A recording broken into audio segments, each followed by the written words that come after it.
Olá, pessoal, sejam bem-vindos ao canal Gaiata Psi.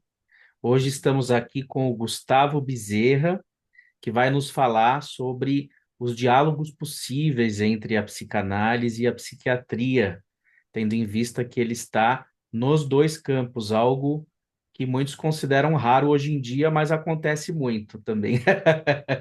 Paradoxalmente, para não perder aquela piadinha, né? É raro, mas acontece muito. Então, eu vou apresentar brevemente o Gustavo, passar a palavra para ele, onde ele vai nos contar aí sobre os meandros de como ele faz essa articulação aí no cotidiano da clínica dele e além. Bom, o Gustavo Bezerra é médico formado pela Faculdade de Medicina da USP e psiquiatra pelo Instituto de Psiquiatria do Hospital das Clínicas da USP também. Foi preceptor do estágio de psiquiatria do internato da USP em 2021 e atualmente é supervisor do serviço de psicoterapia do IPQ e coordenador do estágio de psicoterapia do internato, trabalhando com psicanálise e psicodrama na clínica e nas atividades didáticas que participa. Então, Gustavo, meu caro, estou muito alegre aqui com a tua visita no canal. Seja muito bem-vindo, a palavra está com você, vamos conversando. Bom, primeiro, queria agradecer o convite, Daniel, por poder fazer essa fala, né? E, é, além de agradecer o convite, começar falando, né, que, como você disse, pode ser um diálogo que é raro, mas acontece, né? Acho que tem uma interface entre essas duas áreas do saber que ela é bem conectada, né? E a gente, lá no hospital, a gente trabalha muito tentando traçar pontes e entender, né? Ontem mesmo eu estava num grupo de estudos que a gente faz sobre supervisão e psicanálise, e a gente estava tentando entender qual que é o lugar da psicanálise na psiquiatria e qual que é o lugar da psiquiatria na psicanálise, assim, tentando entender isso, né? E uns colegas estavam num congresso da Federação de Psicanálise Latino-Americana semana passada, foi no Rio, e eles estavam contando que não tinha mesas de psiquiatria lá, né? E aí a gente começou a olhar as mesas dos congressos de psiquiatria para ver se tinha mesas de psicanálise, tentar ir fazendo essas pontes, tentando entender como que uma área conversa com a outra nesse sentido, né? Eu acho que eu começaria tentando dizer um pouco, né, pensando um pouco, acho que tentar explicar para as pessoas como é que é a formação de um psiquiatra, em que sentido ela tem, qual que é o lugar da psicanálise na formação do psiquiatra, né? É que uma das perguntas mais comuns que às vezes me fazem, às vezes até para um público leigo, assim, no sentido de que fora do mundo psi, é me perguntar qual que é a diferença, né, entre o psiquiatra e o psicoterapeuta, e me perguntam isso, assim, né? O psiquiatra, ele é alguém que ele é um médico que depois faz residência em psiquiatria, né? E a residência de psiquiatria dura 3 anos e às vezes tem a subespecialização da residência de psiquiatria, que inclusive tem uma subespecialização de psicoterapia, né? As pessoas às vezes fazem mais um ano depois de residência em psicoterapia, né? Durante esses 3 anos de residência em psicoterapia, até pelo MEC, que é o órgão que organiza e regulamenta as residências, né, o ensino superior e as residências, você tem uma carga horária obrigatória de psicoterapia dentro da formação psiquiátrica. Eu posso dar o exemplo de onde eu me formei, que foi aqui no Hospital das Clínicas, na USP, né? Mas isso também é uma coisa que qualquer currículo de psiquiatria tem que ter, no mínimo, né? Então, assim, aqui no HC, né, o que que a gente, o que, como é que funciona? A gente tem todas as semanas, a gente tem um dia que é meio dedicado à psicoterapia, que é a terça-feira de manhã, assim, isso é um geral, né? E a gente tem que atender um paciente em psicoterapia obrigatoriamente durante a residência, e a gente faz supervisão do nosso caso em psicoterapia com um supervisor, alguém mais especializado, né? Isso, inclusive, depois da residência, foi onde eu até fui me encontrando dentro do hospital, né? No serviço de psicoterapia. No o IPQ, né, o Instituto de Psiquiatria aqui do HC, ele tem uma particularidade que ele congrega várias linhas diferentes, né? Tem psicanálise, tem psicologia analítica, tem psicodrama, tem análise comportamental, e eu acho que é uma particularidade do serviço curiosa, porque a gente consegue juntar todo mundo, às vezes, para conversar sobre casos, assim, né? Acho que isso é bem interessante, assim, né? E aí você escolhe um grupo lá e começa a atender um paciente, faz supervisão do seu caso com isso. Fora isso, tem a carga teórica, né? A gente tem programas de diferentes cargas horárias de cursos específicos. Você tem o curso de psicanálise, tem o curso de psicologia analítica, tem o curso de psicodrama, tudo. E aí tem professores que coordenam esses cursos e dão essas aulas, né? Então, ao longo da residência, você vai tendo um contato, né, e com isso. Não só no dentro desse dia específico da psicoterapia, mas a gente tem também, em alguns ambulatórios, tem uma equipe multidisciplinar, que tem psicólogos, que tem psiquiatras, e aí a gente consegue ter uma conversa, às vezes, com essas outras áreas do conhecimento. E falando mais especificamente da psicanálise, aí tem alguns ambulatórios que têm uma orientação teórica mais psicanalítica, né? Acho que só para título de conhecimento, os dois principais que eu falaria, tem dois assim no HC, né? Que é o SOMA, que é o ambulatório de transtornos somatoformes, que é curioso, porque a psiquiatria chama de transtornos somatoformes o que a psicanálise 100 anos atrás e até hoje, né, chama de histeria muito, né, essas coisas. Aí já começa uma conversa em psiquiatria e psicanálise nesse sentido.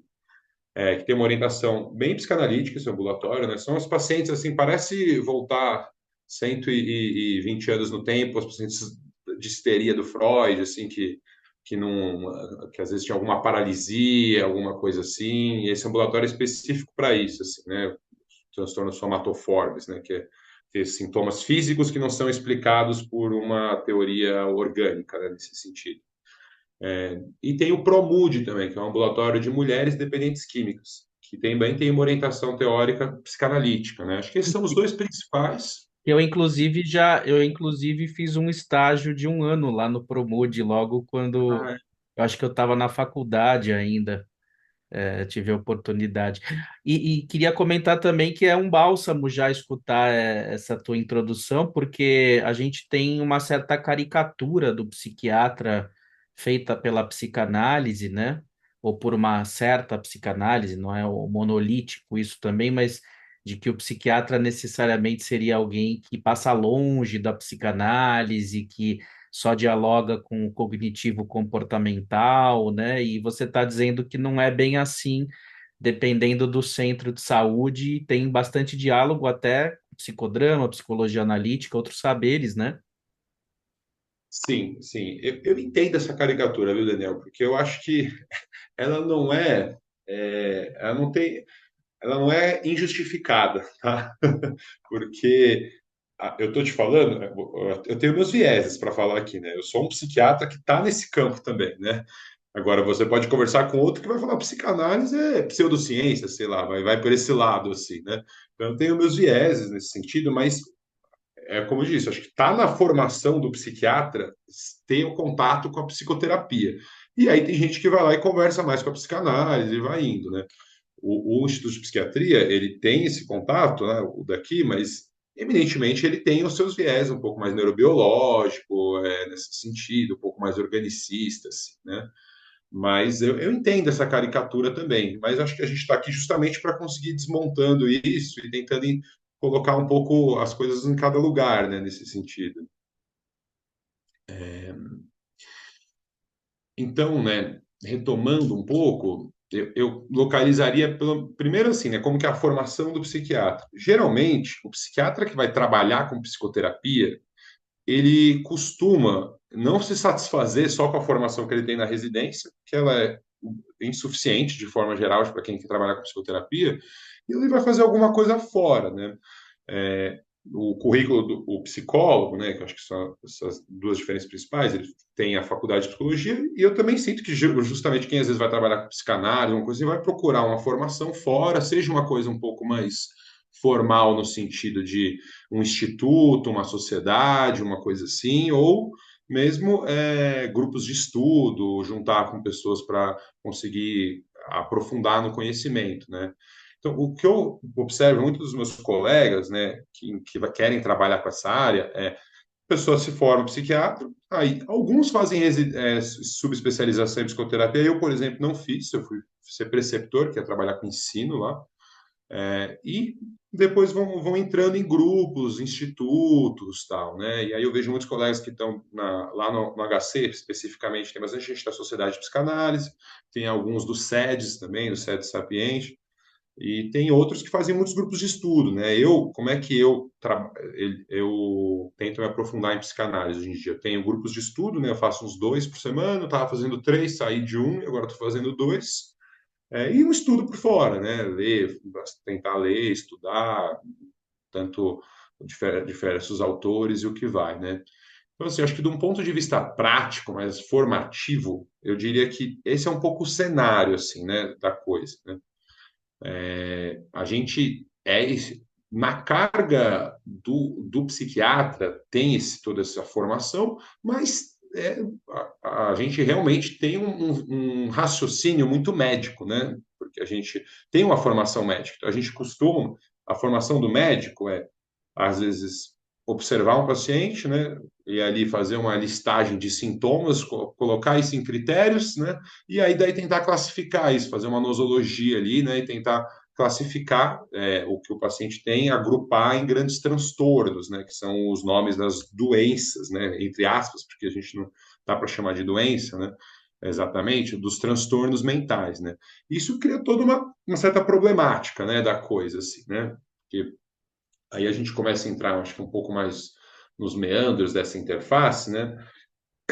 E eu acho que eu diria mais ou menos assim, né? É, Dentro da psiquiatria, a gente tem diversos conhecimentos e áreas de saber, né? Como que a gente observa um paciente, né? Uma das obras magnas que a gente tem na psiquiatria, né, é a Psicopatologia Geral, né? Isso é uma obra, é um livro de um filósofo, de um psiquiatra, que depois ele foi ocupar a cadeira de filosofia da universidade, que é o Karl Jaspers, né? O Jaspers, ele publica esse livro em 1914, mais ou menos nessa época, 1914, 1915, que chama Psicopatologia Geral. Nessa época, a gente ainda não tinha neurociência ou uma psiquiatria biológica muito bem definida para tentar explicar as coisas através do orgânico, né? Então, o que os psiquiatras faziam muitas vezes era observar os pacientes e ficar relatando o que eles observavam, tentar descrever tudo. E aí o Jaspers, ele escreve essa obra, que é um tomo, assim, são 2 volumes, assim, todo psiquiatra tem um no consultório, assim, só para, nem que seja para ficar emanando energia, assim, sabe? De algum jeito. E ele escreve essa obra, que é um tratado sobre como observar o que seria o psicopatológico, né? E é bem interessante, porque ele é meio que um mapa que você faz um recuo na postura do psiquiatra frente ao ser humano, assim, e tenta falar onde que está cada saber para a gente tentar explicar o que é patológico dentro da psique, né? E aí lá ele tem, bom, a gente pode olhar o ser humano com um método mais descrever rendimentos, aí tem a psicologia do rendimento, aí tem que o quanto que eu vou fazer testes, fazer quanto que ele rende em cada área, essas coisas. Pode ter a psicologia, um método mais explicativo e um método mais compreensivo. Acho que essa é a grande diferenciação que ele faz.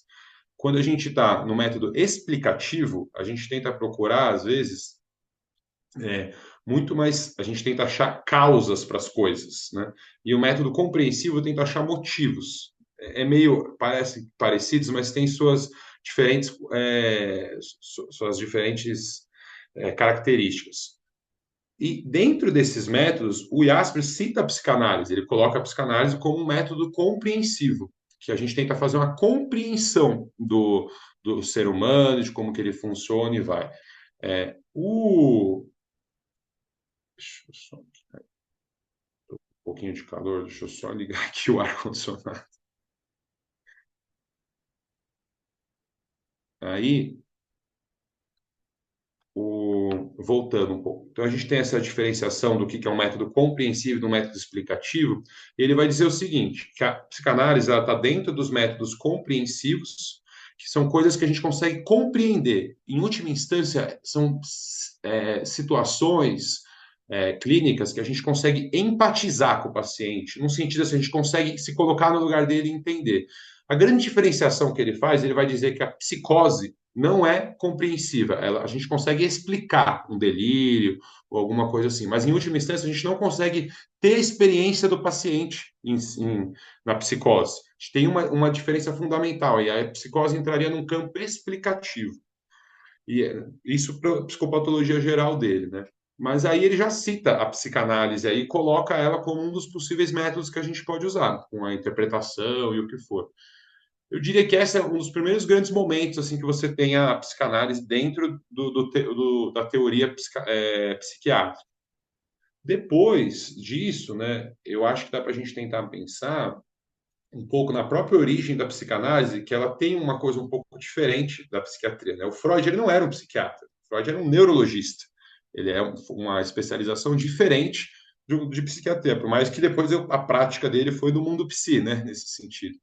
O Freud, né, o trabalho inicial dele era trabalho de bancada de laboratório que ele dissecava em guia, né, uma coisa bem curiosa. Aí depois que ele vai ter contato com o Charcot lá em Paris, que ele volta e começa a trabalhar com pacientes histéricos, aí começa a desenvolver e aí descobre o inconsciente e inventa a psicanálise, né?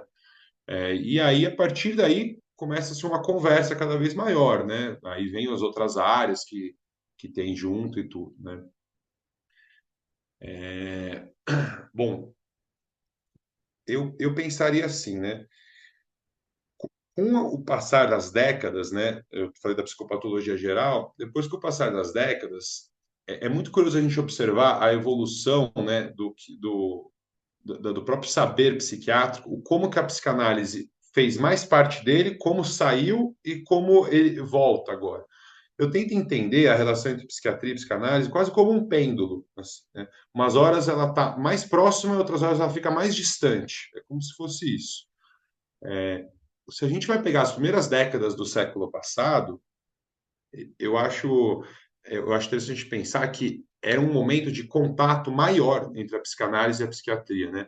Se a gente pega o DSM, que é um dos manuais que a gente usa na psiquiatria, que é uma coisa bem norte-americana, né? Um manual norte-americano, é o manual de transtornos mentais, né? Elaborado e produzido pela Associação Psiquiátrica Americana, de psiquiatras de lá e também contato com psiquiatras de outras partes do mundo, para poder classificar os transtornos mentais, né? E o DSM tem 5 versões. A primeira e a segunda versão, que são ali da década de 50, 60, mais ou menos, eles usam um vocabulário eminentemente psicanalítico. Isso é bem interessante a gente pensar. Eles usam lá você vai ver, tá lá a classificação, neurose, tá, histeria, tá, neurose de transferência, neurose daquilo, um jargão bem psicanalítico. Com a evolução, e pouca, não tinha tantos transtornos, número assim, em geral, e eles bebiam muito da ideia do inconsciente, desses transtornos e tal. Com a evolução do DSM, eu vou chegar no DSM-3 depois, que é o grande ponto de virada. O DSM-3, ele data aí mais ou menos da virada da década de 60 para a década de 70 e um pouquinho no meio para frente, assim. Ele é primeiro publicam um manual, depois publicam revisões dele, né? Por isso que tem esse, não é, tem a data de publicação, mas tem as revisões. E aí Daniel, eu preciso ligar esse ar, que eu tô morrendo de calor. Deixa eu só ver, porque eu não sei qual que é o problema. Desculpa. Bom, então o DSM-3 era esse grande ponto de virada, né, na interface de psiquiatria e psicanálise, né? Ele se dá num contexto bem interessante, né? Nessa época, ali nos Estados Unidos, a gente estava tendo um conflito muito grande dentro da psiquiatria, porque a psiquiatria estava sendo muito atacada como um saber que não se amparava na ciência, né? E aí a gente pode ficar discutindo o que é ciência, o que não é, que é uma coisa bem interessante também, mas só para eu tentar contextualizar, nessa época a gente tinha os psiquiatras eles tinham uma formação dentro das residências psicanalítica, eles aprendiam a teoria psicanalítica e os psiquiatras meio que saíam todo mundo da formação um pouco psicanalistas, assim, eles explicavam os transtornos, as questões, tudo com a teoria psicanalítica. Só que aconteceram alguns excessos, dá para a gente tentar chamar assim, muito da parte, não exatamente da teoria psicanalítica, mas eu acho que das pessoas que faziam mau uso dela nesse sentido. Né?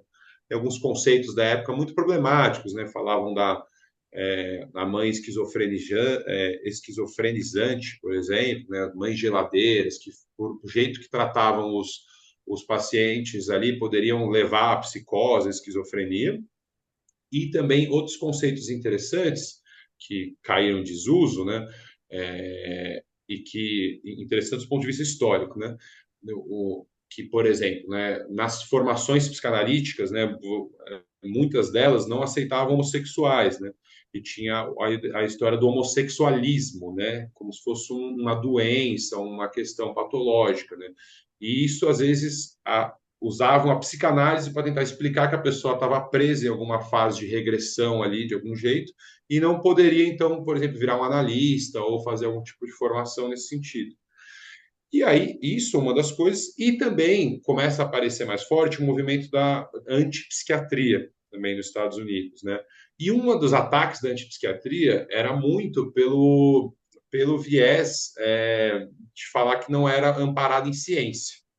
E aí, os atacam bastante a psiquiatria nessa época, e aí o pessoal que organiza o DSM resolve mudar a direção e fala, a gente precisa se afastar de conceitos compreensivos, tentar interpretar e fazer e se aproximar mais de uma ciência mais estatística e criteriológica. Então, começar a agrupar os transtornos em diferentes sintomas e critérios, né, a partir de uma noção mais epidemiológica, né, e aí agrupam essas coisas e tem a grande virada, que é o DSM-3, que tira um monte do vocabulário psicanalítico e vira numa direção, né?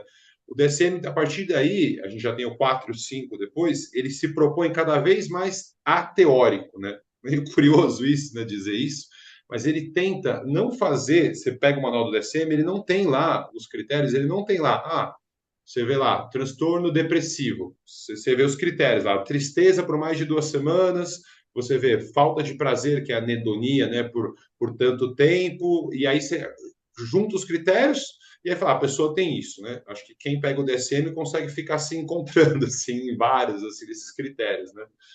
E aí, isso acaba deixando de lado teorias mais compreensivas, de tentar explicar o ser humano, compreender ele a partir da história de vida, da biografia, ou mesmo do que o sujeito tem a dizer sobre o que ele está passando, né? E aí tem um certo afastamento, e aí isso acho que chega no máximo possível na década de 90, na década de 2000. Eu acho que é quando a coisa aumenta, a distância entre psicanálise e psiquiatria mais aumenta que é uma das grandes razões para isso? Eu diria que eu colocaria aí na conta desse movimento todo que eu estou falando, e muito com o crescimento da neurociência, o aparecimento dos psicofármacos, né, cada vez mais desenvolvidos, assim, né, e a genética também, né?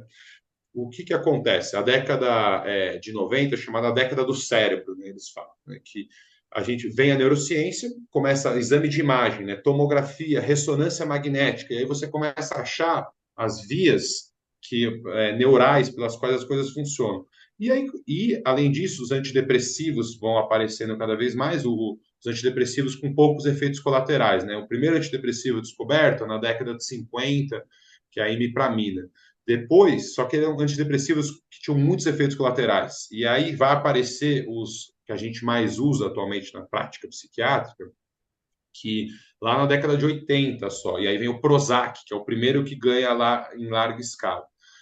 Então, assim, nesse momento que aparece o Prozac, vem a neurociência para explicar como é que as vias funcionam e a genética para tentar mapear e numa lógica um pouco determinista, no sentido de o que a pessoa nasce, os genes, a gente vai conseguir explicar tudo por isso, a gente tem um afastamento. E aí, nas próprias programas de residência de psiquiatria, as pessoas são treinadas para meio para virar neurocientista, para explicar tudo por genéticos, fatores inatos que a pessoa nasceria assim, né, vem cada vez mais forte. E aí a gente tem esse E também, afastamento. e também é um tema que, por exemplo, eu me lembro quando eu estava na graduação, já muito ligado à psicanálise, que era uma fonte de angústia muito grande para mim, né, como defensor da psicanálise, ter que provar que a neurociência e os estudos genéticos, por exemplo, para explicar a esquizofrenia, eles estavam equivocados, né, como se tivesse que ter uma espécie de purismo psicogênico dos sofrimentos psíquicos, né? Eu lembro de eu atravessado por essa angústia, e hoje, por exemplo, existem psicanalistas de várias tendências que admitem que é multifatorial também, né? Que existem componentes biológicos, mas que não é um determinismo absoluto, né? Por exemplo. Sim, é exatamente isso, né? Acho que quando aparece um saber novo, acho que tem um frisson das pessoas de querer usar ele para explicar tudo, né? Como se fosse a chave que encontramos a explicação para tudo, né? E eu acho que foi bem por aí que aconteceu, tanto a genética, a neurociência, os psicofármacos, e aí a gente isso daí vem e todo mundo começa a ficar empolgado também, e aí às vezes acontece justamente isso, as pessoas atacam os outros saberes também nisso. E foi isso muito que aconteceu. Só que o curioso é olhar, né, isso é a década de 90, a década de 2000, a gente está em 2024, né? Agora, o que a gente observa no próprio campo psiquiátrico é a gente não conseguiu resolver as coisas, né? A gente não explicou a esquizofrenia pela genética, a gente não explicou a esquizofrenia pela neurociência, ou mesmo pelo efeito dos remédios, né?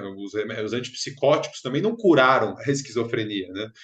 E aí a gente começa a ver, então, aquela ideia do pêndulo que eu falei, para mim o pêndulo está voltando agora. A gente está aumentando o contato da psicanálise com a psiquiatria e outras coisas, né?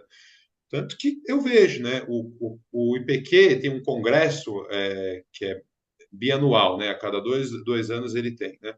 E uma das mesas do IPQ foi de psicoterapia, e dentro das mesas de psicoterapia tinha uma mesa de psicanálise, né? Eu achei isso interessante. Então começa a voltar a ter um contato. Ainda é pequeno, não vou aqui negar assim, nesse sentido, mas eu acho que começa a conversar um pouco mais assim de novo.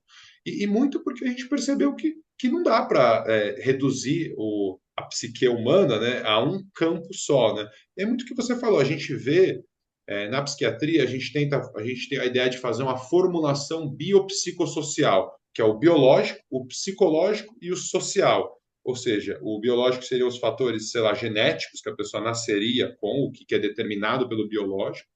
O psíquico seria as vivências psíquicas das pessoas, traumas ou as próprias experiências mais subjetivas.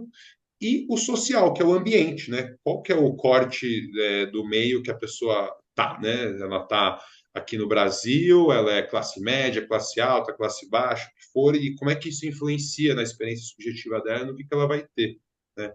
E, então a gente começa a tentar integrar mais as coisas, mas ainda com muitas questões e dificuldades, assim, né? É, E, e, e como que é digamos, o teu atendimento, o teu dia a dia, seja no contato com colegas, seja no manejo clínico, você separa atendimentos que seriam psicanalíticos dos psiquiátricos, ou a questão dos diagnósticos também, né, que tem epistemologias e noções distintas. Como é que você lida com essas questões, assim, no teu cotidiano? é, acho que essa é uma pergunta muito boa, né? É, a gente, na minha prática, né, vou falar um pouco da minha prática e depois tentar contextualizar um pouco mais amplo, assim. Eu diria que depende muito de como o paciente chega para mim, né? Quando o paciente chega encaminhado por um psicólogo ou um terapeuta, né, de forma geral, ele me encaminha para eu fazer a psiquiatria clínica nesse sentido, né? E aí, essa às vezes é uma posição, de certa forma, até um pouco mais confortável, porque aí, bom, aí a minha posição é fazer a parte clínica aqui da coisa, né? Fazer a psiquiatria e tal. E aí, nesse atendimento, a gente e aí eu acho que é bem legal falar, o psiquiatra ele não é um prescritor de remédio apenas, tá? Isso é muito importante porque é uma coisa comum e muitos psiquiatras também às vezes vão um pouco mais para esse lado, como se virasse um prescritor. Quando o paciente chega assim, encaminhado, eu tenho geralmente eu converso com quem encaminhou, o terapeuta, para entender qual que é a demanda, e o paciente chega. E aí a gente faz uma anamnese, né, que é uma investigação médica, né, psiquiátrica, e a gente tem um raciocínio médico nesse sentido, mas a gente já, nesse momento, a gente já integra o nosso saber um pouco mais compreensivo e um pouco mais interpretativo. A minha linha, que é conversar mais com a psicanálise, né, então, eu já tento ali entender um pouco na história de vida da pessoa como que aquilo ali afeta ele e no que ele está me contando, né? É, então, a gente não consegue dissociar as coisas completamente. Mesmo dentro da psiquiatria, a gente tem, né, o que a gente fala da psiquiatria psicodinâmica, que é o que a gente leva em conta o inconsciente. A gente tem teóricos disso, né? Tem o Gabbard, por exemplo, que é um livro verde grande, que é Psiquiatria Psicodinâmica. Ele pega os transtornos do DSM e tenta explicar todos eles com teorias psicanalíticas, né, por exemplo, e como que a gente consegue aplicar isso na prática, né, do psiquiatra. Então, assim, nos meus atendimentos, eu tento usar um pouco do saber psicanalítico, mesmo quando eu estou num lugar mais de psiquiatra, né? Para tentar entender e colocar em perspectiva como que eu vou ajudar e tal. E aí chega na questão, né, da conduta, né? O médico ele dá uma conduta, ele passa aqui recomendações, vamos dizer assim, para o paciente. Nessa hora, o que eu tento fazer, né? Primeiro, eu tento instigar questões no paciente, né? Tá bom, você está dizendo que você tem, sei lá, que eu estou deprimido, né? Ah, você está deprimido. O que quer dizer depressão para essa pessoa, né? O que é isso? De que lugar que ele está falando quando ele fala da depressão, né? É, e aí, a partir daí, a gente tenta pensar uma terapêutica, né? Instigar essas questões. A gente, como psiquiatra, às vezes é um pouco mais incisivo em fazer um comentário aqui ou outro ali, né? Fala, pergunta isso, pergunta aquilo e vai. Como e aí a gente também passa essa conduta, né? Que seriam recomendações. Então a gente pensa às vezes muito em tentar ajudar a pessoa com coisas orgânicas também. E aí o que eu quero dizer com coisas orgânicas? A gente recomenda atividade física, né? Fazer esse tipo de coisa, um sono bom, essas coisas que às vezes vão fazer um chão ali para a pessoa conseguir estar melhor para melhorar a saúde dela, sem deixar de lado as outras questões, né? E aí a gente pensa na medicação também, se a gente vai ou não usar medicação, né? A gente tem os nossos protocolos, aparatos psiquiátricos para tentar ajudar a gente a explicar por que a gente vai usar ou não a medicação, né? Mas além disso, a gente o que eu gosto muito de tentar entender é qual que é a demanda do paciente. Eu pergunto geralmente para eles assim: você quer tomar remédio ou não? O que você entende que é remédio, né? E aí eu discuto com eles, né? Eu entendo os remédios psiquiátricos, eles não são exatamente antídotos para o que as pessoas estão trazendo, né? Eu acho que isso é uma coisa bem legal de pensar. Quando a pessoa vai num médico e ela está com uma pneumonia, ela tem um bicho que entrou no pulmão dela e causou a pneumonia. Então a gente dá um antibiótico que vai matar esse bicho, né, para poder curar a pessoa. Agora a pessoa vai num psiquiatra e fala que está deprimida, eu vou dar um remédio que vai matar o que causa a depressão dela? Não é assim, não é a mesma coisa. O caminho que a gente produz uma doença mental, né, que não é bem o nome que a gente usa, né, a gente usa transtorno, não é o mesmo, né, do resto da medicina. Então a gente não tem como simplesmente passar uma coisa que vai ser uma pílula mágica para a pessoa, né? Então a gente tem que ter um olhar completo, né, no que está acontecendo, tentar compreender, né? Eu acho que um exemplo muito legal é, por exemplo, burnout, né? O paciente que chega em burnout para a gente, né, ele às vezes ele tá ali, começa a contar do trabalho, tá trabalhando pra caramba, vira noite estudando, trabalhando, ou fica ali, passa hora extra e tá com uma coisa muito tensa, ele muito angustiado com o que ele está vivendo. Às vezes, se você dá um antidepressivo para essa pessoa, sabe o que vai acontecer? Ela vai diminuir a angústia e vai conseguir trabalhar mais. Então, assim, né? Acho que esse é um exemplo bem interessante. E aí, o que você está tratando, né, nesse sentido? Você tem que olhar e pensar, puta, o que está levando a pessoa a estar nesse quadro, né? Por isso que o remédio ele precisa ser pensado o que ele vai fazer, né? E muitas vezes a gente passa o remédio e o que eu tento fazer é explicar para o paciente, né? Olha, o remédio ele não vai curar o que você está passando. Ele às vezes vai permitir diminuir o nível de angústia ou diminuir o nível que aquele afeto está vindo muito forte para você, e aí você vai conseguir elaborar melhor o que está acontecendo com você. É, por exemplo, né, eu gosto de dar exemplos clínicos, né, acho que fica mais fácil. Se alguém está com uma crise de ansiedade, né, o cara está tendo crise de ansiedade todo dia na semana. Você dá um remédio para a pessoa, você pode até ajudar, se diminui o quanto que o afeto vem, né, aquela emoção vem, e a pessoa deixa de ter a crise de ansiedade, a crise de pânico, o que for. A partir do momento que ela deixa de ter essa crise, tudo bem, ela fica com a vida melhor, fica mais adaptada ali, o que for tudo. Mas o que está produzindo aquela angústia que fez aquela crise acontecer, né? Isso não pode ser deixado de lado, porque depois você vai tirar o remédio, se você não trabalhou um pouco o que, que é a compreensão disso, e isso de uma terapia, ou nas consultas psiquiátricas a gente tenta fazer isso também, se você não trabalha isso, depois vai voltar. Por isso que às vezes as pessoas têm muita dificuldade de sair do remédio, que for. Porque, de forma geral, não foi, aquele sujeito ali não foi escutado, não foi trabalhado ali nessas outras questões compreensivas, né? Então, assim, quando você me pergunta da minha prática, eu diria, quando eu estou nessa posição de psiquiatra, a gente tenta ir integrando e conversar com quem está fazendo a terapia nesse sentido. Olha, estou vendo essa questão aqui, como é que você vê isso? Trabalhou aquilo, o que foi e tal. E a gente tenta ir integrando.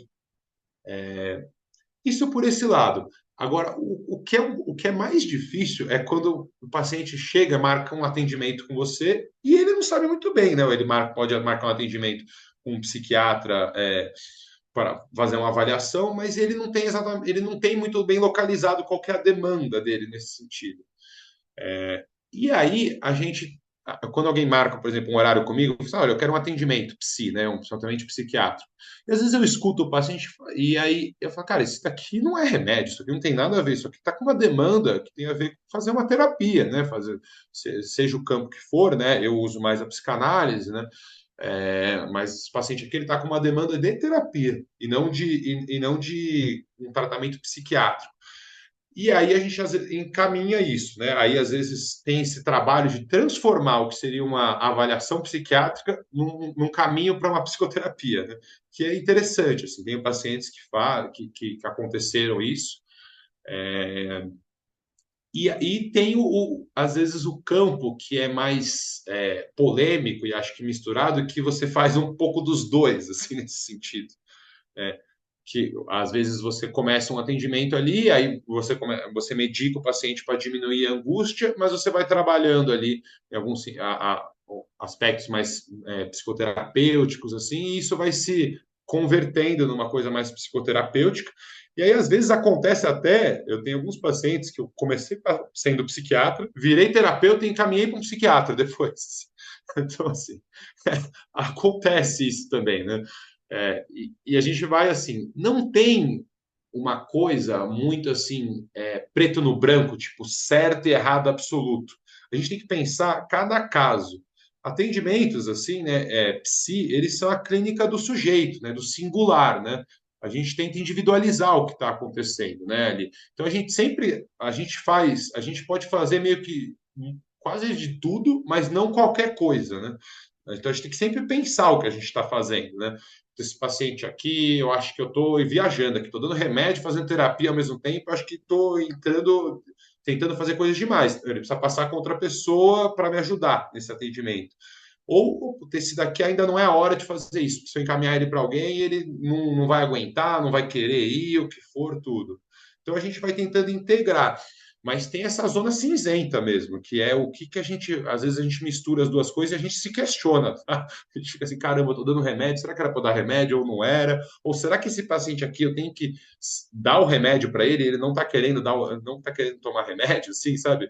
E eu não tô sendo convincente, ou sei lá, a gente fica tentando pensar muitas dessas coisas. Mas é difícil, assim, isso. Isso é uma coisa que eu falo da minha prática, mas os meus colegas que trabalham muito com isso, também sentem bastante dificuldade. Né?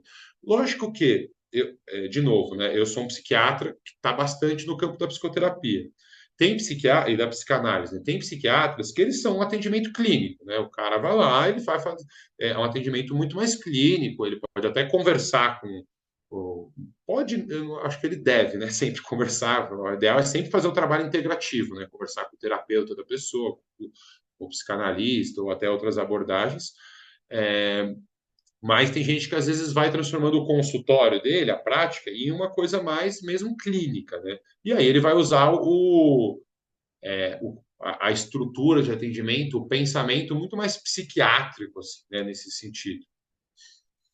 Pensaria um pouco por aí a prática, né?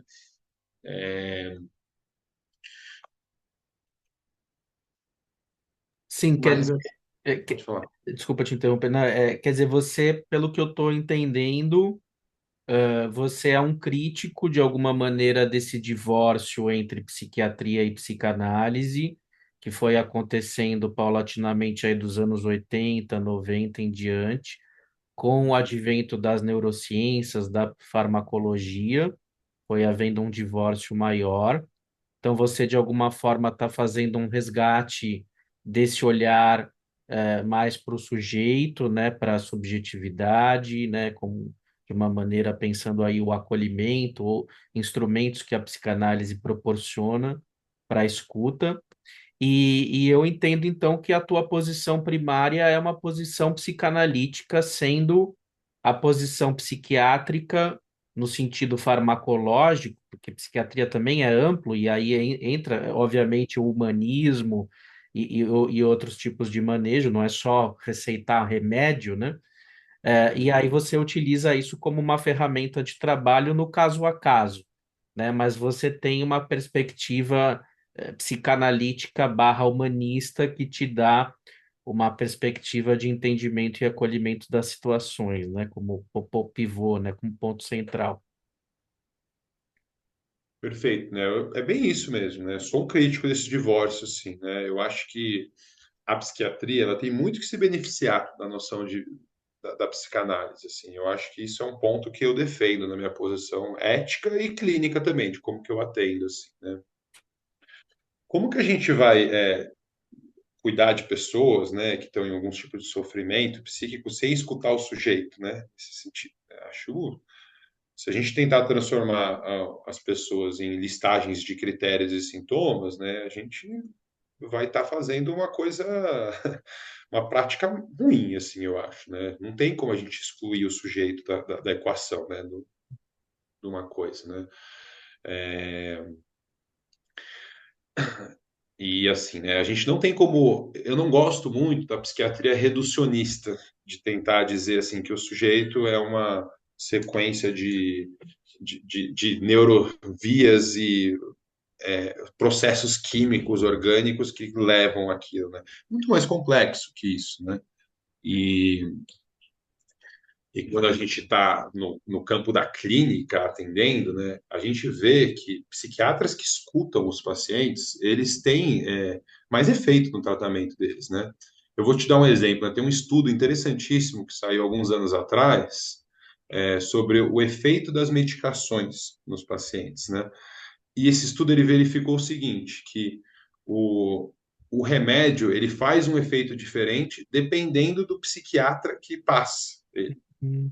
Então, se o psiquiatra que escuta, que faz um vínculo melhor com o paciente, o remédio faz mais efeito do que o psiquiatra que não faz isso. O que isso quer dizer? Aí pode vir até a gente falar assim, efeito placebo, o que for. Mas não é só o efeito placebo, né? Tem um efeito simbólico, né, das coisas, né? De que é assim, a pessoa que passa um tratamento para alguém que se sente escutado e que acredita de fato naquilo, vai ter mais efeito, né, do que alguém que trata a pessoa como se fosse uma máquina, né, nesse sentido, né? Uhum. Tem esses estereótipos, né, do psiquiatra que é um prescritor de remédio que nem escuta, né? Mas eu recebo muito paciente que me fala assim, caramba, eu fiquei 15 minutos numa consulta psiquiátrica, né? Aí eu fico assim, cara, o que dá para fazer em 15 minutos com um atendimento psi, né?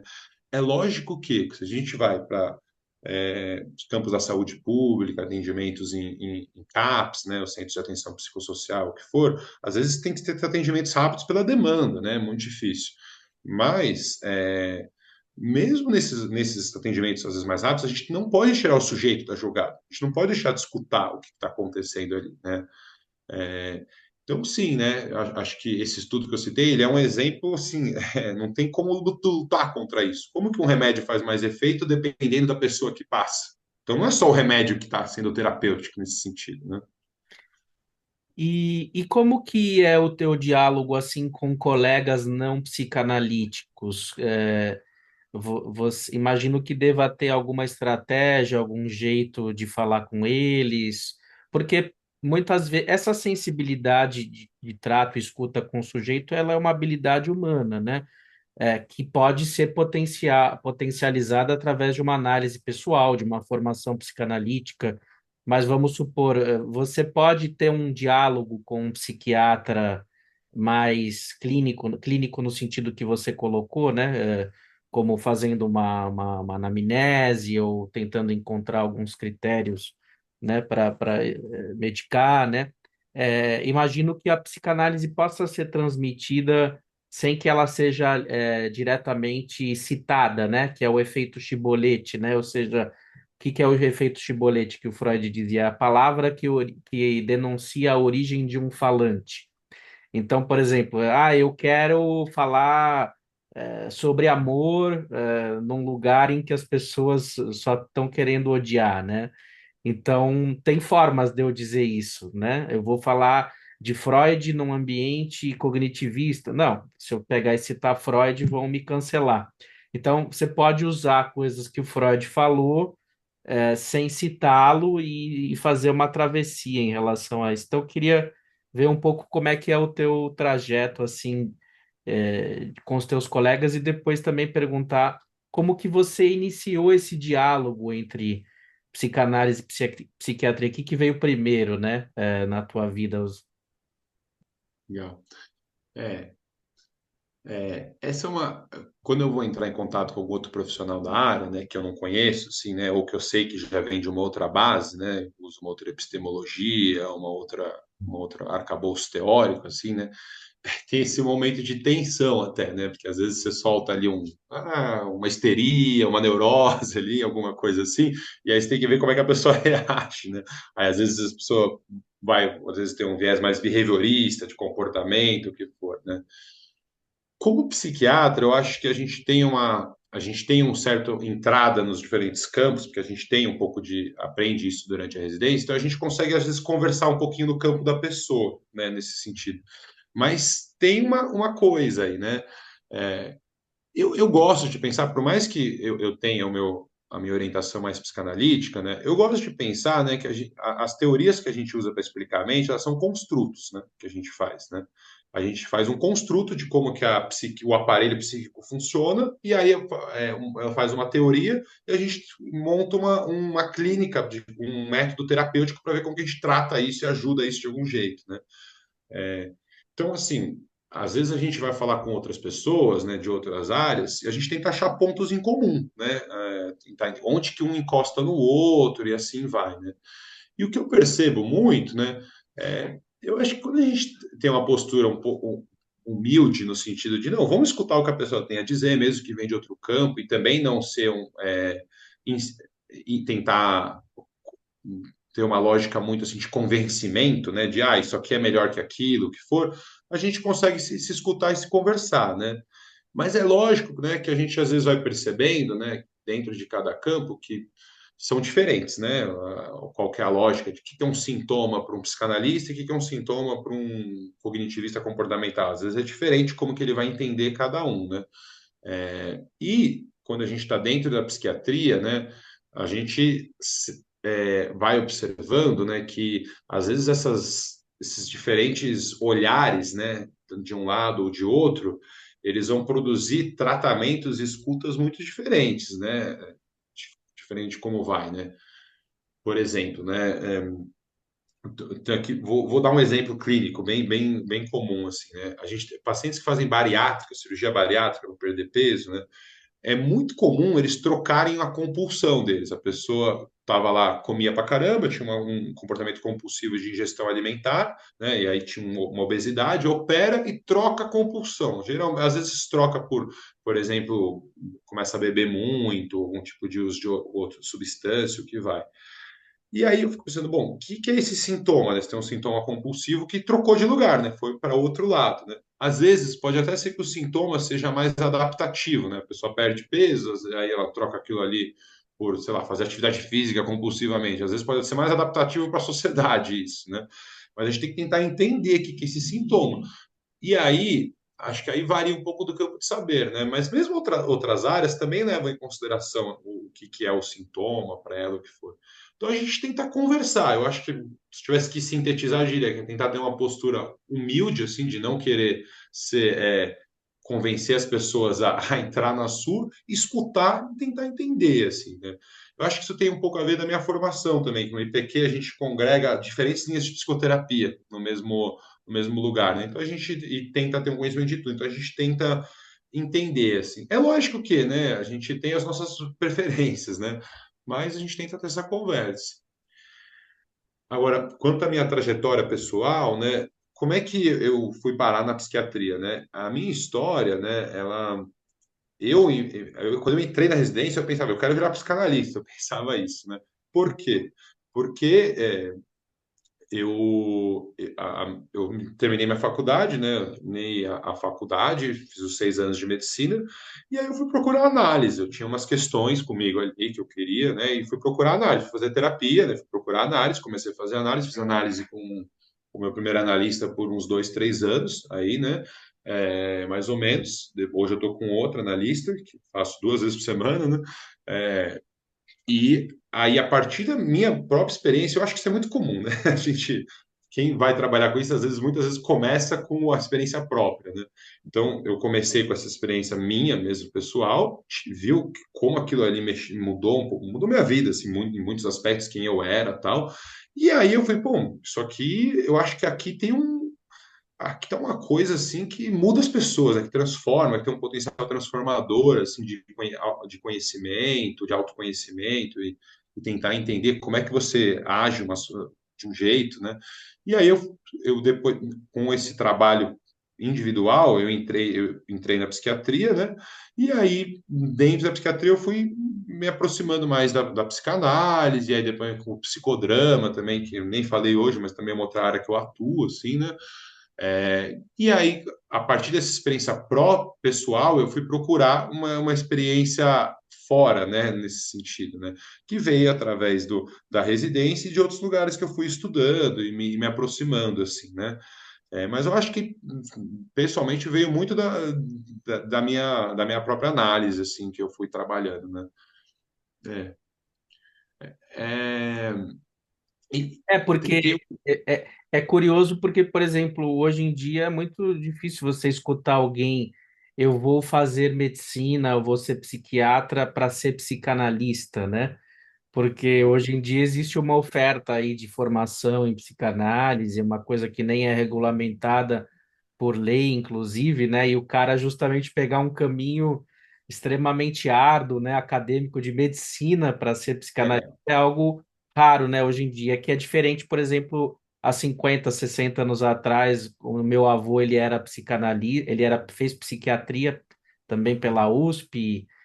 Na época, a farmacologia era incipiente, ele se formou acho que em 1955, e ele já entrou na psicanálise direto, porque os psiquiatras, a ferramenta que eles tinham de trabalho era a psicanálise, muito diferente de exato. hoje, né? 75 anos depois. A minha trajetória, eu me formo médico, aí eu tinha uma ideia de que eu queria fazer psiquiatria, porque era a prática que eu gostava. Eu já tinha uma coisa assim, cara, eu quero escutar as pessoas, conversar com as pessoas, eu quero esse contato, assim, né? E aí eu fui fazer análise depois que eu me formei médico, e aí na residência eu falei, cara, eu gosto mesmo de psicanálise, assim, é isso onde eu me encontrei, assim. Mas eu acho que, como você disse, né? Acho que se a pessoa quer ser psicanalista, acho difícil a pessoa pensar, vou fazer uma carreira médica para depois fazer isso tudo, né? Eu acho que isso foi sendo mais construído na minha cabeça mais depois do fim da faculdade de medicina do que Ah, exatamente tá, antes, assim, tá, nesse sentido. perfeito. Mas assim, eu já tinha uma. Eu acho que já tinha, assim, eu já tinha o vírus em mim, assim, sabe, da coisa, de algum jeito, assim, de querer virar. Eu lembro que mesmo durante a faculdade, eu sempre me interessava por escutar mais as histórias das pessoas, tal, em cenas, assim, que eu lembro, assim. Eu nunca gostei muito de coisa cirúrgica, assim, de ficar nesse sentido, assim. Eu sempre queria uma coisa mais clínica, de conversa, de atender. E aí, eu me interessava a psiquiatria, porque a psiquiatria é uma área dentro da medicina que ela pega muito das ciências humanas, né? Eu sempre fui mais de humanas, assim, do que exatas. Dentro dos médicos, né? Você tem os médicos mais de exatas, isso não é regra, mas geralmente vão para áreas mais cirúrgicas, ortopedia, o que for tudo. E os mais de humanas, às vezes, vão para coisas mais clínicas, psiquiatria, infectologia, ou outras coisas. Dermatologia, né? Dermato, acho que tem um pouco uma conversa dos dois. E aí tem outras coisas, né? Eu acho que tem uma coisa também, né? Eu acho que a saúde mental está ganhando muita força, né? E a gente tem observado que a psiquiatria está se virando cada vez mais uma das áreas mais concorridas dentro da medicina, das especialidades, assim. Então, isso também tem acontecido bastante. Então, a procura está aumentando e assim vai. E aí vai indo, assim, né? Mas uma trajetória que não é mais tão comum, né? Eu acho que, por exemplo, tem o chefe do serviço de psicoterapia lá do IPQ, ele é psicanalista, né?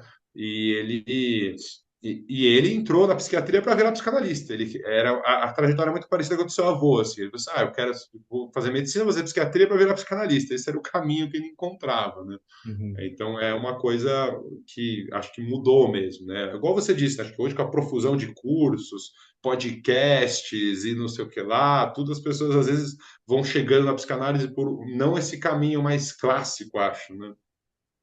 É, porque nos anos 50 eu não me lembro como é que era, se já tinha psicologia disponível, né?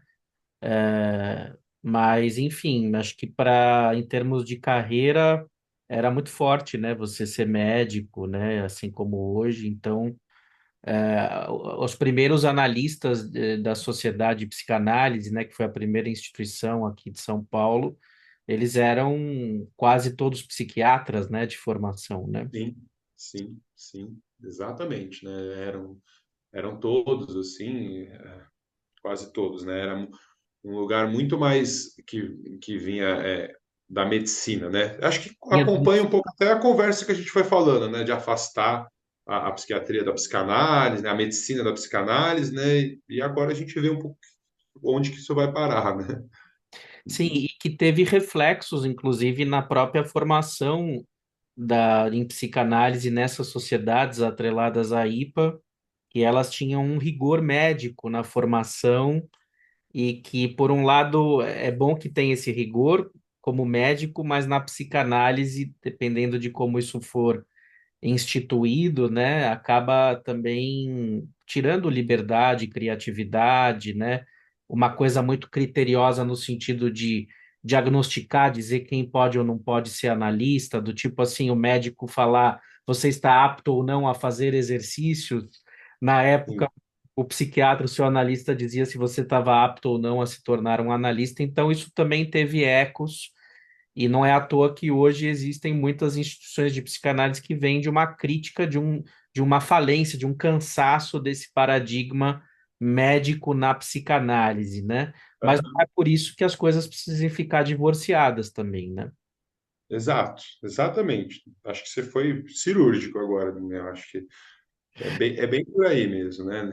Tem esse rigor médico, assim como na prática clínica, na prática formativa, né? De formar as pessoas, o que for, se ele é levado aí a ferro e fogo, eu acho que ele vai causar um movimento rebote, né? Também nesse sentido, né? Uhum. E também fico, né? Quem que autoriza alguém a ser analista, né? Nesse Exato, sentido. exato. Será que tem que ser uma instituição que tem uma coisa de tradição também, outras coisas nesse sentido, né? Acho que tem que ser bem pensado isso, né? E problematizado, né? Sim. Sim, e justamente depois caiu, né? Mas o seu próprio analista ele participava de uma espécie de julgamento diagnóstico para saber se Sim, podia ser analista ou não. Então, imagina quanto de interferência isso não provocou de paranoia, né, na análise pessoal da pessoa ter que pensar no que ela vai falar com medo de ser taxada de louca ou de ser inadequada, né, para Uhum. que ela estava esperando ser, né? Então, são problemas aí que a gente precisa manter em vista aí na história da psicanálise para que isso não se repita, né? O que não quer dizer que tenha que cair numa banalização também, onde qualquer coisa seria psicanálise, porque também não é assim. A psicanálise precisa de um rigor, que não é o rigor mortis, né? Mas é um rigor no sentido de uma seriedade do nosso trabalho, né? Com certeza, isso com certeza, né? Não dá para, como eu disse, não dá para fazer qualquer coisa também em análise, né? Tem que Hum. ter, mas não dá para engessar, né? Se a Exato, gente engessa, exato. se a gente engessa, a gente vai criando robôs, né? Nesse sentido, né? É bem por aí. Muito bem, acho que se você tiver alguma consideração final, senão acho que é um bom momento da gente encerrar o encontro, né? Já são 11 horas. Ah, eu acho que, em consideração final, que eu diria, eu acho que, como a gente já afirmou aqui algumas vezes, né? Eu acho que a psiquiatria ela tem muito que se beneficiar do contato com a psicanálise, assim, se eu tivesse que fazer uma coisa final. E acho que a psicanálise também pode se aliar um pouco, né? Porque acho que tem às vezes uma dissociação, né, entre o divórcio que você estava comentando, que quando a gente vai para a clínica, ela às vezes faz mal, né? Eu vejo às vezes acontecendo dos dois lados, né? O psicanalista fica com raiva do psiquiatra e aí não tem uma conversa, né? Eu acho uma coisa muito doida, né? Que as duas pessoas estão tratando a psique da pessoa e não conversam, né? É isso, né? E acho que isso eu sei, assim, que estou falando do meu viés, né, de psiquiatra nesse sentido, e eu sei que tem muito psiquiatra que às vezes não quer nem conversar com o psicanalista da pessoa, eu acho isso bizarro, assim, acho isso uma coisa iatrogênica, tá? Quer fazer mal, assim. Como que as pessoas estão tratando e não tem uma conversa, né? Precisa conversar. Eu acho que, eu diria isso, por mais que às vezes a conversa possa ser difícil, como a gente falou, quando os saberes vêm diferentes, precisa de um diálogo, né? Nem que seja para um brigar com o outro. Mas o ideal é tentar aliar, né? Porque as duas pessoas estão querendo o bem do paciente, né? De quem for, de algum jeito, né? Muito bem. Então, Gustavo, quero te agradecer novamente pela presença, foi muito rico, que possa ajudar a desestigmatizar essa articulação entre psicanálise e psiquiatria, que tanto do lado dos psicanalistas como do lado dos psiquiatras, porque tá dizendo que não é um lado contra o outro, pode haver plenamente uma articulação, um diálogo possível, então que possa aí servir para produzir efeitos, né, nas nossas clínicas, né, na epistemologia, na ciência como um todo, né? Legal. Bom, e agradecer pelo convite mais uma vez, né? Foi um prazer. E acho que é um trabalho muito importante Hum, fazer essa conversa aí. Valeu. Com certeza. Obrigado novamente e, pessoal, gostaram do vídeo? Deixa aquele like, compartilhem, façam comentários, que a gente vai ter um prazer em responder e nos vemos em breve novamente. Até a próxima. Até.